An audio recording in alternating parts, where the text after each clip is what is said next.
కానీ రాజాపేటకు గోదావరి నీళ్ళు తెస్తాను తెలియదు. ఎందుకు తెలియదు? రాజాపేటకు బిడ్జ్ చేస్తాను కట్టలేదు. ఎందుకు కానీ తెలియదు? క్రషర్లు మాత్రం విచ్చలవిడిగా పెరిగిపోతున్నాయి. అరే ఇప్పుడు నా ఆయనలో క్రషర్ వెళ్ళే తమ్ముడు 2000 సంవత్సరంలో క్రషర్ పెట్టుకుని వాళ్ళు ఆయన చనిపోతే వాళ్ళ భార్య ఇంకో ఆయనకి లీజ్కి ఇచ్చింది. దానికి నేను కొత్తగా చేసేది ఉంది. అరే నా ఎదుగుదలను చూసి ఎప్పుడు మొన్న సర్పంచ్ బాగా గెలిపించుకున్నా కదా, హైట్ వచ్చి బాగా హైట్ వచ్చింది, ఎట్లా మీరు వేయాలి? నేను ఇవన్నిటికీ బెదరా. నేను భయపడదు, ఒక్క నా ప్రజలకే భయపడతా, నా ఓటర్కి భయపడతా తప్ప ఇలాంటి సఫర్ అసోసియేషన్ లంగా దొంగ బద్మాషులు కానీ భయపడ. రోజు వేసుకోరు నాయన.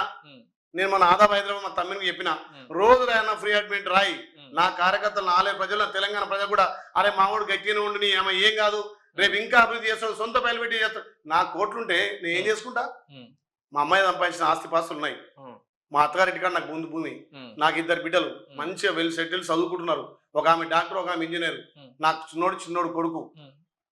మా అబ్బాయి సంపాదించి చాలు, నేను సంపాదించిన అవసరం అంటే ప్రజలకే దానం చేస్తా, ప్రజలకు మంచి పెడతా, రోజు సేవాకారు. అరే నేను అంబులెన్స్ పెడితే అంబులెన్స్ మీద కూడా దుమారు చేసాడే. ఇది మనుషుల రాక్షసుల రక్తం తాగుతారా, అన్నం తింటురా, పెండ తింటురా ఎవడన్నా అనేటప్పుడు నేను చర్చకు సిద్ధమే. అది ప్రభుత్వ ల్యాండ్ ఉందంటే దేనికైనా సిద్ధమే. నేను కొత్తగా క్రషర్ పెట్టినంటే అన్నారు, అవును భాయ్ ఎమ్మెల్యే ఉంటాడు, రియల్ ఎస్టేట్ వ్యాపారం చేసుకోడా, ఒక బిజినెస్ చేసుకోడా, తెల్లారు లేస్తే సావులకు బతుకులకు పెళ్లిళ్ళకు ఖర్చులకు పోతుంటాం. నాకు ఎదురైన వాళ్ళకి దానం చేసుకుంటూ పోతా. దానికి నేను 10 రూపాయలు సంపాదించుకుంటే దంద చేస్తున్నా. ఏం దంద భయ్ నాకు అర్థం కాదు.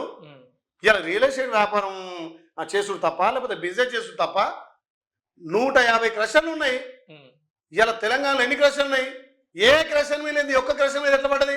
బొమ్మలో 50 క్రషర్లు ఉన్నాయి, ఒక్క బీలేలే క్రషర్ మీద వచ్చిందా? బీలేలే దోశ చేసే క్రషర్ మీద వచ్చిందా? అరే అన్ని లంగ మాటలు దొంగ మాటలు అనేటాలో కానీ బుద్ధి జ్ఞానం ఉండాలి.